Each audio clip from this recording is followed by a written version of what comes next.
Une production Stéréolab.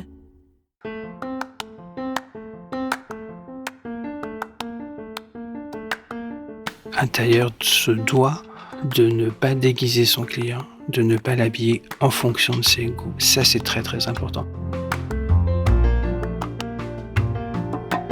Il y a peu de métiers comme ça.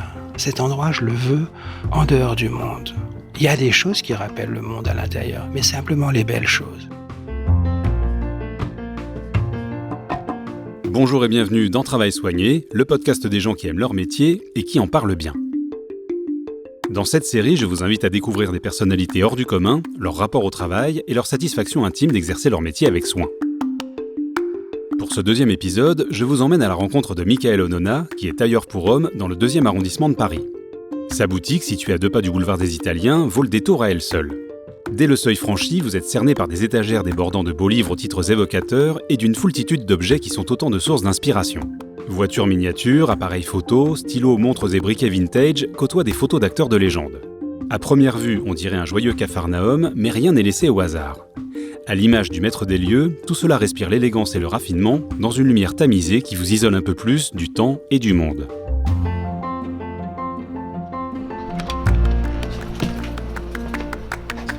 Bonjour messieurs. Vous allez bien ? Très bien, merci. Je vous présente Monsieur Si. Enchanté monsieur. Très heureux.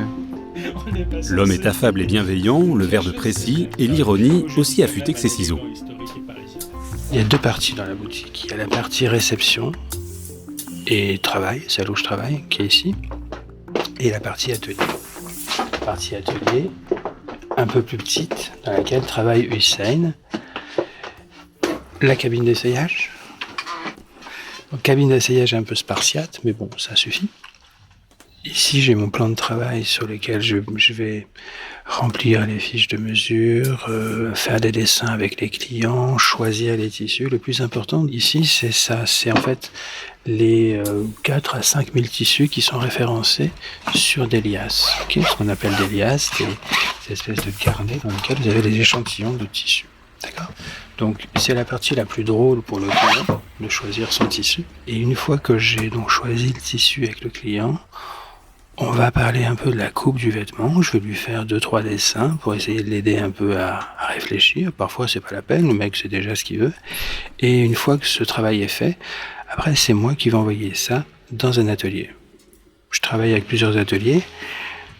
En Pologne, en Tchéquie, au Portugal, en Italie. Je vais choisir tel ou tel atelier en fonction du grade de qualité. Il y a des gens qui veulent des choses avec des finitions à la main, avec des entoilages complets. À ce moment-là, je vais plutôt aller en Italie.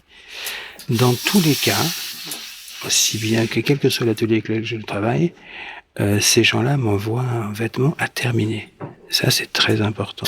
Pour pouvoir faire un costume sur mesure, il faut qu'il y ait un essayage intégré à la fabrication. Il ne faut pas que le costume arrive et que l'essayage soit juste une confirmation. Non, il faut que lors de cet essayage, on puisse changer des choses, que le client puisse participer à son costume.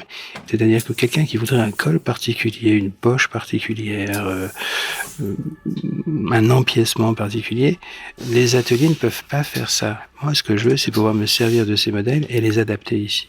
C'est pour ça que je me situe entre la demi-mesure et la grande mesure. C'est pour ça qu'on appelle ça de la petite mesure. Ce qu'il faut comprendre, et pour avoir un élément de comparaison, la grande mesure chez les tailleurs, c'est comme la haute couture chez les femmes. C'est une discipline où finalement on peut passer beaucoup de temps à faire un costume, en l'occurrence 70 à 80 heures pour un costume pour homme, où finalement on peut utiliser les plus beaux tissus et mettre en œuvre les savoir-faire les plus aboutis. C'est-à-dire que dans un atelier de grande mesure, vous avez une nana qui va faire les boutonnières, et elle va faire les boutonnières de façon sublime. Un mec qui va faire le pantalon, un autre le gilet, un autre l'apiéceur va faire la veste. Et effectivement, un vêtement de grande mesure, c'est quelque chose qui déclenche l'admiration. On ne sait pas pourquoi. Alors nous, on sait, les professionnels, on regarde le truc, on dit « Waouh, la manche, le col, comment il a fait son truc, ça tombe bien. » Le néophyte, le profane, lui, va juste voir un truc qui est très harmonieux. Et l'harmonie, ça saute aux yeux. Alors c'est vrai que quand on est tailleur, on aimerait tous faire de la grande mesure. Et pendant longtemps, j'ai été un peu frustré. de pas pouvoir en faire. J'avais conscience de mes limites. Pour faire un bon tailleur, faut à peu près une dizaine d'années de pratique. C'est un minimum pour faire ses gammes, pour apprendre, pour maîtriser la technique, et puis un jour, pour pouvoir jouer. La grande mesure, c'est un peu le Graal, mais moi, j'ai commencé trop tard. J'aurais bien voulu faire ça, mais j'ai commencé trop tard. J'ai fait 3 ans de droit. Donc, j'ai découvert ma vocation à 21 ans. Le cursus classique, c'est à 16 ans, on arrête l'école et on rentre en apprentissage. C'était ça qu'il aurait fallu faire. Mais moi, à 16 ans, je sais pas, j'aimais bien l'école. J'étais plutôt pas mauvais. J'avais envie de faire j'ai jamais pensé à faire ça. Par contre, j'aimais déjà m'habiller. J'ai commencé à m'habiller à l'âge de 13 ans. À 15 ans, je pouvais me balader dans la rue en costume. Je m'habillais au puce parce que j'avais pas tellement d'argent. Mais l'élégance, je l'ai pratiquée à l'âge de 13 ans, 14 ans, quand j'ai changé l'école, quand je suis passé d'un lycée de banlieue à une boîte à bac parisienne. Voilà, c'est là que j'ai commencé à savoir ce que c'était que l'élégance, les codes, etc. Alors, vocation tardive et parcours atypique. À 21 ans, après 3 années de droit, Michael se lance dans la confection. Cette première tentative est un échec, mais le pousse à intégrer les prestigieuses écoles S-Mode et Vauclair. S'ensuivent plusieurs expériences professionnelles, dont une déterminante dans la maison Korn, où il apprend réellement le métier de tailleur jusqu'à sa fermeture il y a 20 ans. Après quelques années à son compte, œuvrant au domicile de ses clients, il décide d'ouvrir sa propre boutique, et bien qu'il dispose déjà d'une solide expérience, Michael présente et obtient son CAP à 37 ans pour avoir le droit d'inscrire tailleur au-dessus de sa porte. Et après des années de pratique, ce qui l'anime, ce n'est pas de travailler pour, mais avec ses clients. Un tailleur se doit de ne pas déguiser son client, de ne pas l'habiller en fonction de ses goûts. Ça, c'est très très important. Il faut vraiment essayer soit de faire ce que votre client demande. Il y en a certains qui arrivent et qui vous demandent des choses auxquelles vous ne souscrivez pas, mais vous les faites quand même. C'est rare, heureusement. Parfois, c'est le client qui vous dit « faites ce que vous voulez, je m'en fous complètement ». Et là, effectivement, je peux m'amuser à le déguiser en Bugsy Siegel ou en...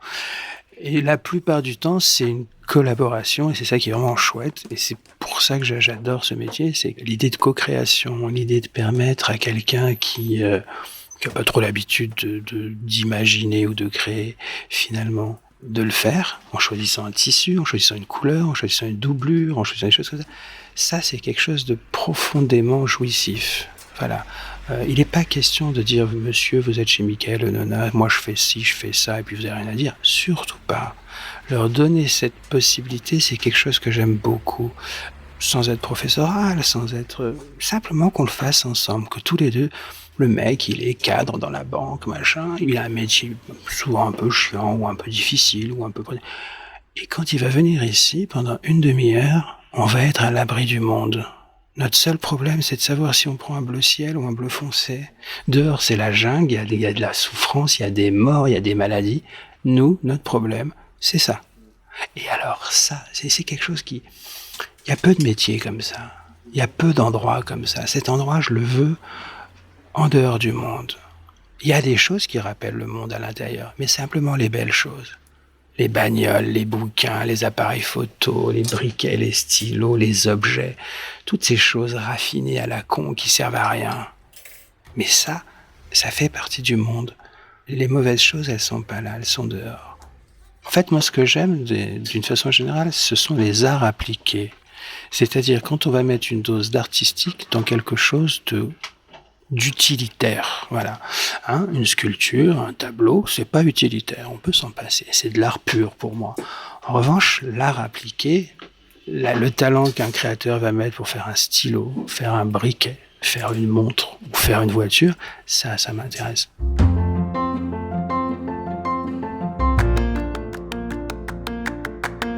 Et après, moi je suis aussi là pour autre chose. On a de la chance, nous les hommes, c'est que être bien habillé, c'est facile. C'est très facile. Souvent, quand je me balade dans la rue ou quand je rencontre un de mes copains, on me dit « Waouh, t'es beau aujourd'hui ». Je fais « Non, je suis pas beau. Je suis bien habillé. Ça n'a strictement rien à faire ». Mais inconsciemment et instinctivement, on fait l'association entre beau et bien habillé chez un mec. Chez une nana, jamais. On s'est jamais retourné sur une nana en disant « Putain, qu'est-ce qu'elle est belle sa robe ». Non, soyons sérieux. Nana, si elle est jolie, qu'elle est bien foutue, elle peut mettre ce qu'elle veut, ça changera rien. Moi, un mec petit, gros, bedonnant, chauve, ce que vous voulez, si je l'habille, si je lui coupe des vêtements aux bonnes proportions, si je réfléchis aux couleurs qui lui vont, quand il sortira de ma boutique, il sera bien sapé. Et bien sapé, ça veut dire quoi? Ça veut dire que vous avez un tailleur qui a un œil, bon, on revient toujours à ça, cet œil, ce sens des proportions, et les codes de l'élégance masculine. Parce que nous, on a des codes. Les filles, elles en ont pas. Elles peuvent faire ce qu'elles veulent. C'est pour ça que souvent, c'est le bordel. Nous, on a des codes. Si on respecte ces codes, des associations de tissus, jamais de marron après 5 heures, les nœuds de cravate, l'association entre un nœud et un col de chemise, plein de petites choses comme ça que je me dois de rappeler aux clients. Dans 90% des cas, les mecs, ils m'écoutent, parce que quand on claque 2000 balles dans un costard, on écoute le mec qui vous le fait. Et puis après, il y a l'allure. L'allure, c'est ce vêtement qui peut être fabriqué en grande mesure, en petite mesure, en demi-mesure, en prêt-à-porter, qui peut être fabriqué en Chine, dans des tissus de merde, peut avoir un tombé sublime sur certaines personnes. Et ça, c'est l'injustice de l'allure.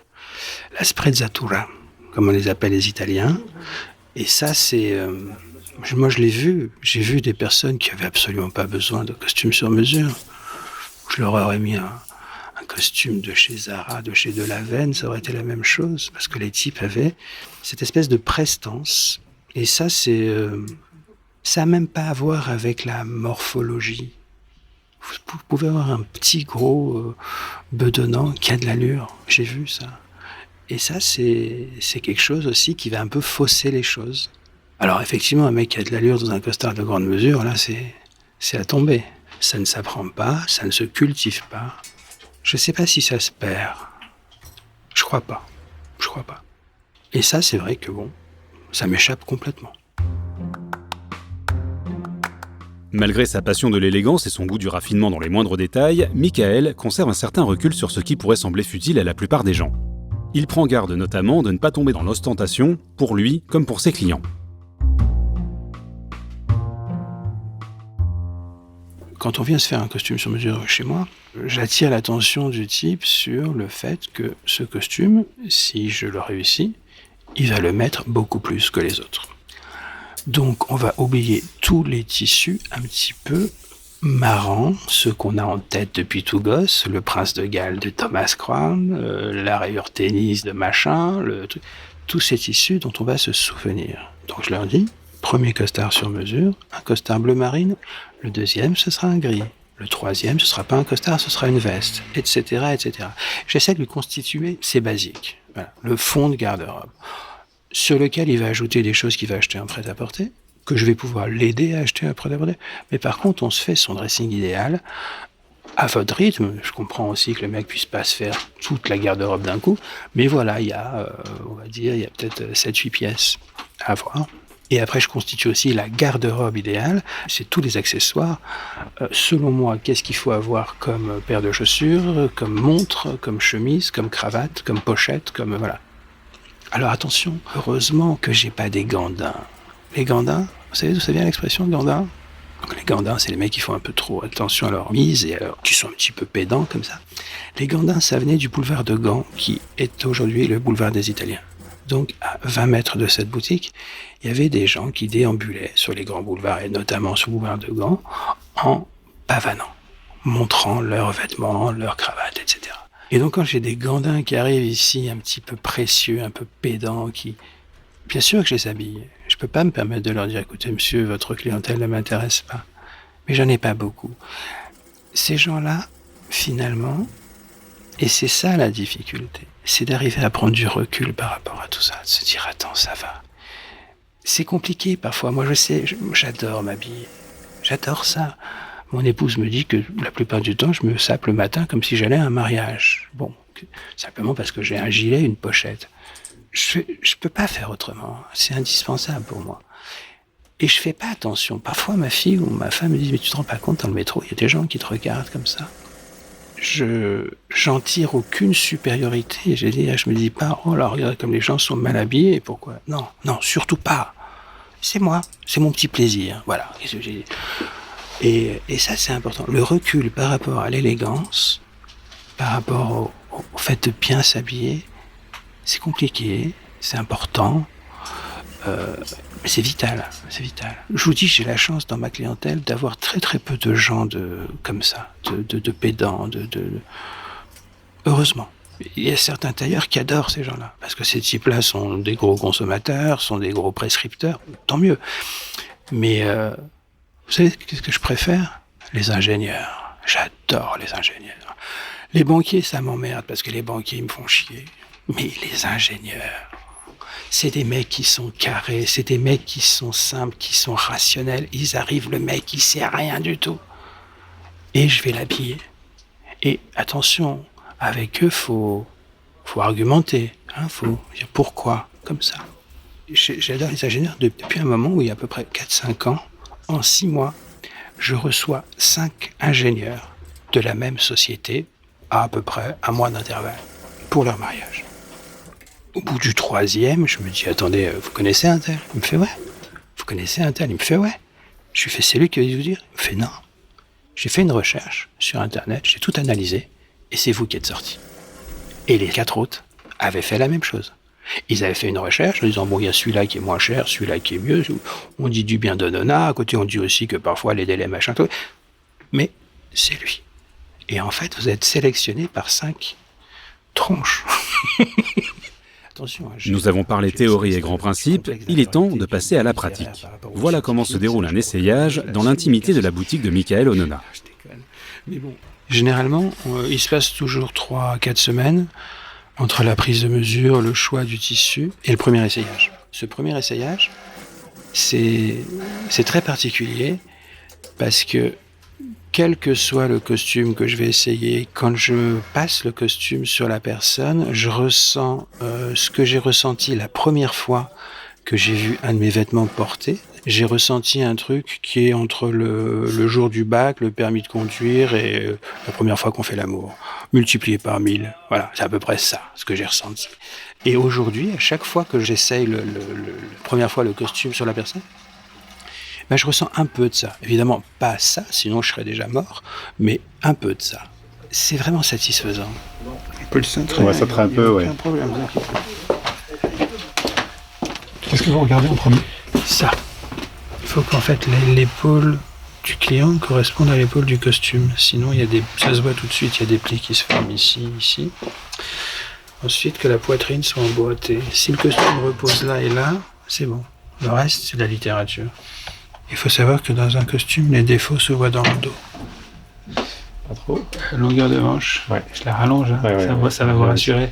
Oui. Je dirais que là, je vous sens cette patate. C'est ça, C'est froid au poignet. Exactement. D'accord. Dans les épaules, ça va. Là, Monsieur Antoine, j'ai l'impression que ça va. Regardez-vous dans la glace, mais j'ai l'impression que ça va. Les manches plus simples parce que monsieur a les poignets fragiles. Ensuite, regardez-moi. Sinon, il a de la gueule, ce costard.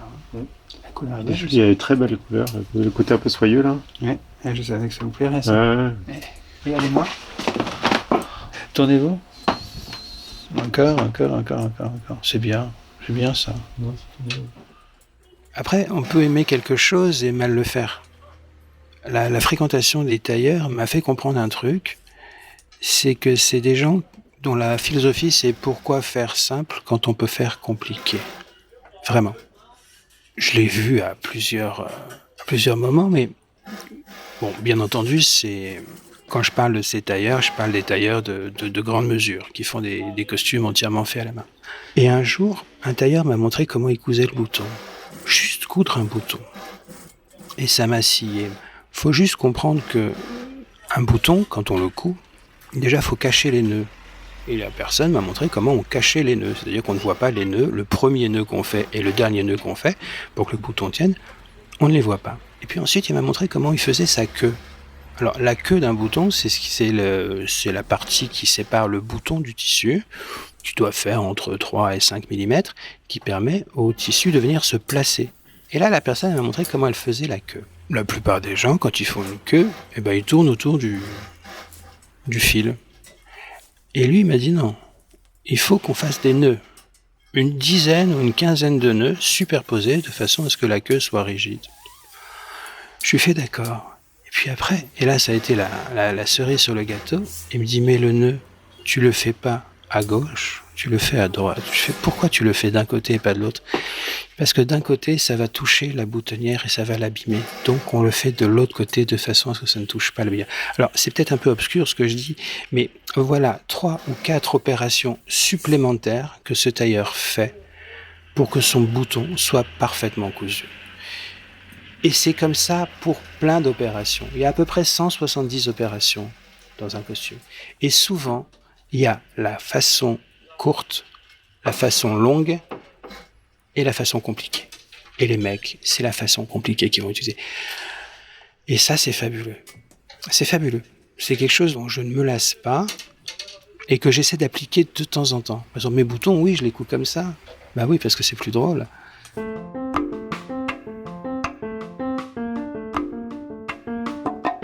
Comme pour beaucoup de métiers artisanaux, on peut s'interroger sur l'avenir de la profession. Que représente encore le savoir-faire et le facteur humain face à l'évolution du marché et aux innovations technologiques ? Aujourd'hui, depuis 2-3 ans, on assiste à une espèce d'ubérisation. Comme tout le monde, on voit débarquer des mecs qui lancent des chaînes de costumes sur mesure et qui sont la plupart issus d'écoles de commerce. Aujourd'hui, pour faire tailleur, il faut faire HEC ou l'ESSEC, comme ça. Et ils y arrivent très bien. Pourquoi ? Parce qu'ils savent vendre la chose, ils maîtrisent le marketing parfaitement, et puis parfois ils travaillent avec des ateliers qui arrivent à leur envoyer des costards finis, pratiquement finis. En revanche, dès qu'il s'agit de satisfaire une demande particulière sur un client, ces personnes-là n'ont pas la qualification de tailleur. Et puis il faut aussi que la personne sache coudre, sache ce qu'on peut faire ou ce qu'on ne peut pas faire. Quand le type essaye un costume, s'il y a quelque chose qui ne va pas, il faut tout de suite qu'on arrive à identifier d'où ça vient et comment le régler. Ça, souvent, c'est pas le cas.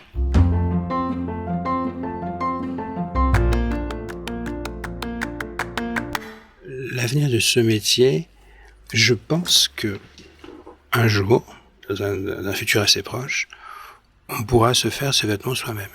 Avec une imprimante 3D, ça va se faire. Moi, la seule chose que je voudrais ce jour-là, c'est être la personne qui va apprendre au robot tout ce qu'il doit savoir. Donner la photo, donner le tissu, tout ça, c'est très très facile. Après, interpréter les mesures de la personne pour faire ce costume, c'est une autre histoire. Et je vous dis ça parce qu'il y a un truc qu'il faut comprendre. Vous prenez le même mec, vous le faites mesurer par 4 tailleurs. Vous avez 95% des mesures qui vont être pareilles, mais vous avez 5% des mesures qui vont être différentes. Il y en a un qui aura pris telle mesure comme ci, l'autre telle mesure comme ça. Si vous faites mesurer cette personne par un scanner, là, vous allez avoir des mesures qui vont être exactement celles de la personne au 10e de millimètre. Donc, vous allez avoir une 5e mesure. Maintenant, si vous faites faire le costard par ces 5 personnes différentes, vous allez avoir 5 costumes différents. Pourquoi ? Parce que chaque tailleur va interpréter ce costume en fonction de son inconscient. Son inconscient, c'est-à-dire toutes les photos, toutes les images qu'il a vues depuis sa naissance. Et c'est ça qui va décider de faire un revers un peu comme ci, une épaule un peu comme ça, une poche un peu comme ça. C'est pas grand-chose, pris séparément. Mais l'ensemble va faire que vous aurez 5 costumes différents. Donc je pense que le facteur humain, il va pas disparaître. On a un problème de formation. En France, pas en Angleterre, pas en Italie. Mais en France, on a un problème de formation. On avait une école de tailleurs qui était très bien, qui a duré à peu près une dizaine d'années, et qui est morte avec son fondateur. Dommage. Une vraie école de tailleurs, où on apprenait à coudre selon les méthodes. Ceux qui font de la grande mesure, aujourd'hui, ce sont des ateliers qui croulent sous le travail. Il n'y a aucun problème à ce niveau-là. C'est pas les clients qui manquent, c'est le personnel. Est-ce qu'on va former du personnel ? Ça, je sais pas. Mais j'ai envie de croire que il y aura toujours des gens qui voudront faire des vêtements à la main ou apporter une touche artisanale. Je vois pas pourquoi ça disparaîtrait finalement. On dit toujours ça va disparaître, mais je vois pas pourquoi. Depuis les années 60, on nous prédit la mort de la grande mesure. L'arrivée du prêt-à-porter, ça a été effroyable pour les tailleurs. Et puis finalement, ils sont encore là.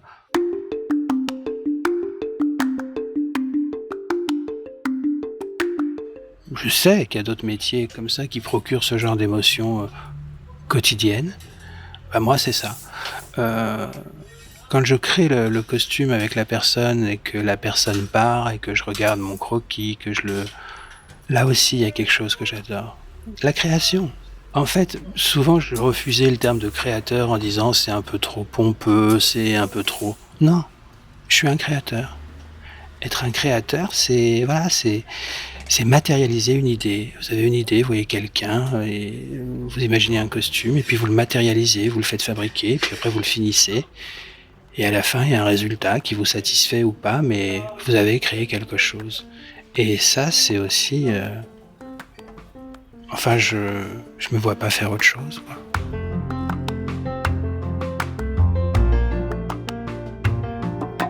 Un grand merci à Michael de m'avoir ouvert les portes de sa boutique. Si vous avez aimé cet épisode, montrez-le sur votre plateforme d'écoute préférée. Un abonnement, 5 étoiles et un commentaire si votre application le permet sont très importants pour qu'il puisse être découvert par d'autres auditeurs. Et surtout, parlez-en autour de vous. Vous pouvez suivre Travail Soigné via les comptes Stéréolab sur Instagram, Twitter et Facebook et m'envoyer vos suggestions pour de prochains épisodes. Merci pour votre écoute et à très bientôt.